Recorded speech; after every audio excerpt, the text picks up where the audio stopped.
Bonjour amoureux de la parole, heureuse de vous retrouver aujourd'hui pour discuter d'un sujet de taille. Nous allons aujourd'hui parler de jalousie et d'envie.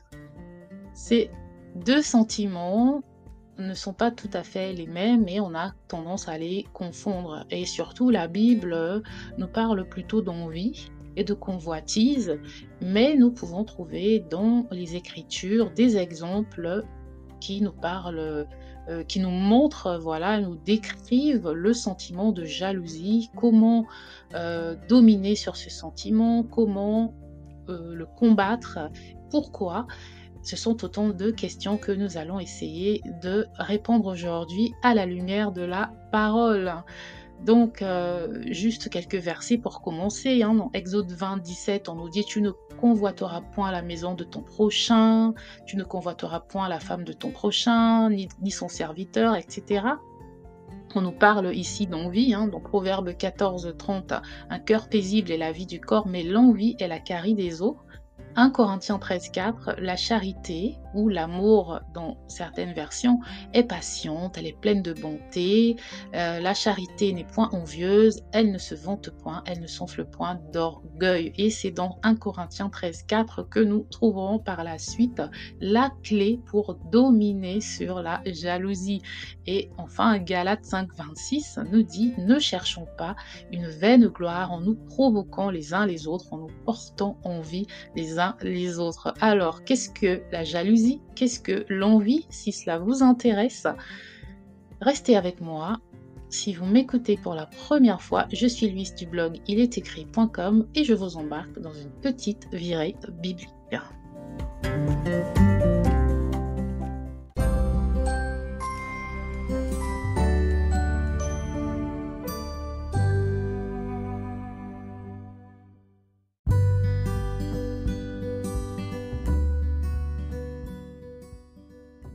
Donc avant de commencer, premièrement, c'est quoi la différence entre l'envie et la jalousie?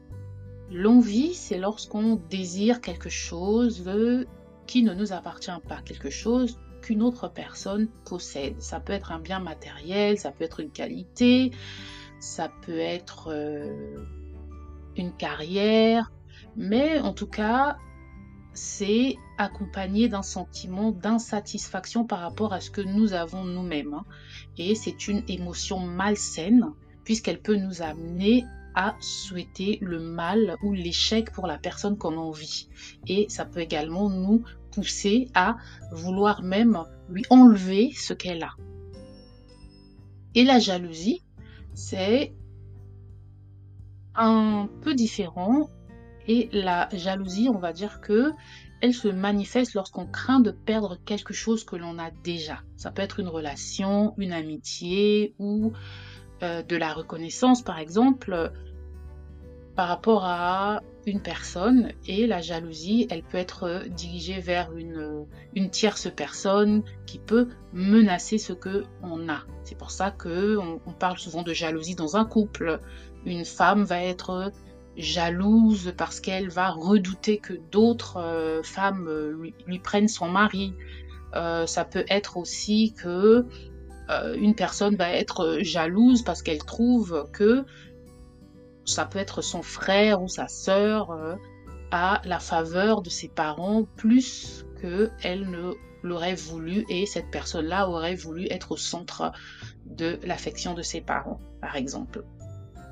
Donc, l'envie, c'est souvent un désir de ce que quelqu'un d'autre a, et la jalousie, c'est la peur de perdre ce qu'on a déjà ou la peur que quelqu'un soit mieux que nous. Et ça vient souvent du fait que la personne est à l'origine égocentrique ou égoïste, voilà, et que elle voudrait que tout ce qui est bon lui appartienne, que tout ce qui est bon lui arrive à elle et non aux autres. Voilà.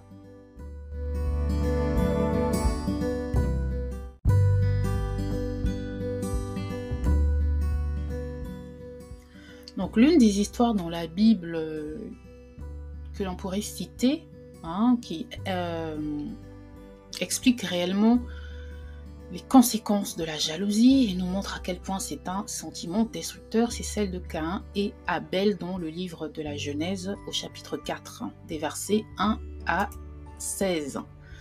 Donc, dans cette histoire, Caïn et Abel vont faire des offrandes à Dieu et c'est l'offrande d'Abel qui va le plus plaire à Dieu. Et Caïn va être irrité. Le texte nous dit qu'il va être irrité, littéralement, il va être fâché, il va être confondu, il va s'enflammer. Et Dieu va lui dire, pourquoi t'enflammes-tu? On va repartir dans le texte. Dieu va lui demander, Dieu va lui montrer que il peut en réalité vaincre ce sentiment-là. Voilà, Dieu lui dit, pourquoi es-tu irrité et pourquoi ton visage est-il abattu? Certainement, si tu agis bien, tu relèveras ton visage. Si tu agis mal, le péché se couche à la porte et ses désirs se portent vers toi, mais toi, domine sur lui. Donc, on peut dominer sur le péché, on peut dominer sur les sentiments négatifs qui nous habitent. Donc, la démarche que Caïn aurait pu faire, c'est demander à Dieu, pourquoi n'étais-tu pas favorable à mon offrande et se dire, d'accord, je ferai mieux la prochaine fois.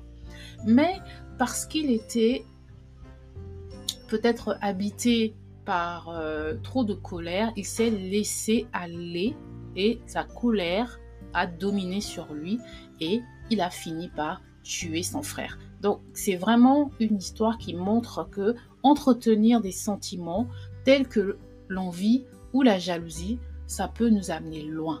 Tu n'as peut-être pas tué une personne, toi qui m'écoutes aujourd'hui, mais tu es envieux, tu es jaloux. Eh bien, tu pèches peut-être dans tes pensées, dans ta tête, en ayant des mauvaises pensées sur ton prochain, en n'encourageant pas ton prochain. Tu as peut-être la solution qui va débloquer les affaires d'une personne très proche de toi, mais tu retiens cette solution parce que tu ne veux pas que cette personne réussisse. Pourquoi? Parce que tu es jaloux, parce que tu veux prospérer, mais tu ne veux pas que cette personne prospère. Et donc, c'est cela la jalousie. Il y a également différentes formes de jalousie. Il y a bien sûr la jalousie dans le couple. Une femme va être jalouse de son mari, enfin jalouse de toutes les personnes qui vont approcher son mari. Ce n'est pas forcément un sentiment positif, mais ça encore c'est un sujet pour un autre temps. On a une autre histoire qui est l'histoire du fils prodigue dans Luc verset 15 des chapitres 11 à 32 où on montre également l'histoire d'une jalousie entre deux frères. L'histoire, ça commence avec le fils cadet qui demande à son père sa part d'héritage, il va la gaspiller, puis il revient et le père, on connaît l'histoire, va l'accueillir bras ouverts avec tous les honneurs. Et le fils aîné, il va réagir avec jalousie et amertume envers son frère. Il va dire à son père, mais moi je suis là avec toi, tu ne m'as jamais... Tu n'as jamais fait ça pour moi, tu n'as jamais tué le veau gras pour moi. Je n'ai pas le texte devant les yeux, je crois que c'est le veau gras pour moi. Et on voit là que c'est en fait de la jalousie. De la jalousie parce qu'il était incapable de se réjouir du retour de son frère. Donc à l'origine, le problème ici, c'est le manque d'amour.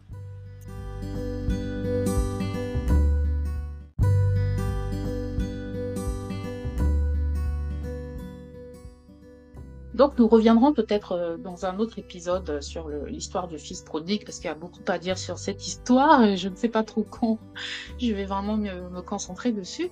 Mais on voit dans les deux histoires, que ce soit de Caïn, l'histoire de Caïn ou l'histoire d'Abel, on voit dans ces deux histoires que le problème majeur, c'est le manque d'amour. Parce que lorsqu'on aime son prochain, lorsqu'on aime son frère, lorsqu'on aime sa sœur, on se réjouit pour eux, on se réjouit, leur succès nous rend heureux. quelle que soit notre situation personnelle, on se réjouit pour eux, on se réjouit de leur succès, on se réjouit de leur bien. Et donc, comment vaincre la jalousie? Eh bien, c'est en manifestant l'amour. C'est adopter une attitude de gratitude aussi et de contentement. Oui, je n'ai pas ce que l'autre a, mais je me contente de ce que j'ai.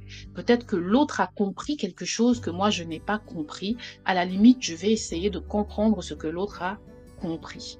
Quand on voit, comme je l'ai dit, Caïn aurait pu demander à Dieu, pourquoi est-ce que mon offrande ne t'a pas plu? Tout simplement. Et il aurait pu ensuite se dire, d'accord, la prochaine fois, je ferai différemment. Il aurait pu aussi aller voir son frère. Donc, c'est une démarche à également avoir.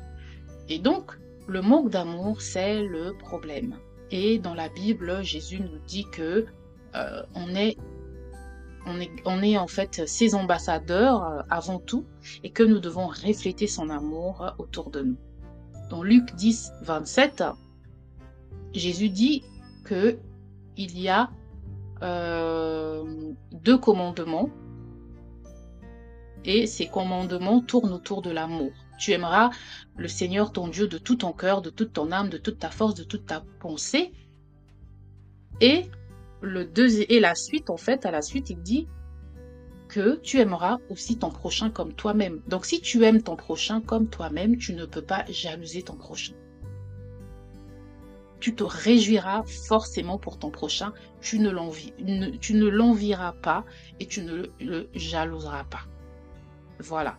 Et donc, la clé pour se battre, pour réussir à vaincre la jalousie et l'envie, c'est vraiment l'amour. L'amour est patient, il est plein de bonté, il n'est point envieux, il ne se vante point, il ne s'enfle point d'orgueil, il ne fait rien de malhonnête, il ne cherche point son intérêt, il ne s'irrite point, il ne soupçonne pas le mal, il ne se réjouit point de l'injustice, mais il se réjouit de la vérité, il pardonne tout, il croit tout, il espère tout, il supporte tout. 1 Corinthiens 13, les versets 4 à 7.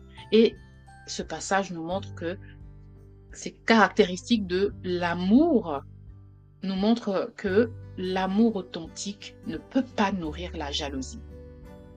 C'est impossible. Et quand on voit également que le fruit de l'esprit, c'est l'amour.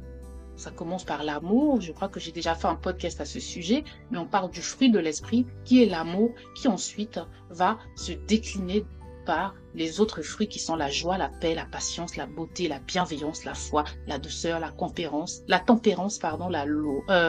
loi n'est pas contre ces choses, nous dit Galates 5, les versets 22 à 23. Donc, pour vaincre la jalousie, selon la Bible, c'est essentiel de cultiver l'amour, la patience, la gratitude. Apprendre à dire merci à Dieu pour ce que l'on a déjà. Donc, c'est tout pour aujourd'hui.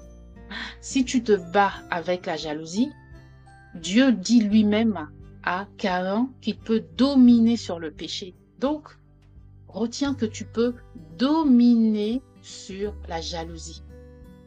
Tu peux dominer sur l'envie. Tu peux dominer sur tous les sentiments négatifs qui animent ton cœur. Tu n'es pas obligé de céder. Ma prière pour toi aujourd'hui, c'est que tu trouves la force d'aller au pied de ton Dieu et de lui demander de te noyer dans son amour. Reste ancré dans la parole de Dieu, car c'est lui qui transforme les cœurs, c'est lui qui nous transforme, c'est lui qui nous donne de l'amour pour notre prochain. Donc voilà pour aujourd'hui. Si ce partage t'a édifié, merci de liker, partager, pas moi, mais la parole. Ciao!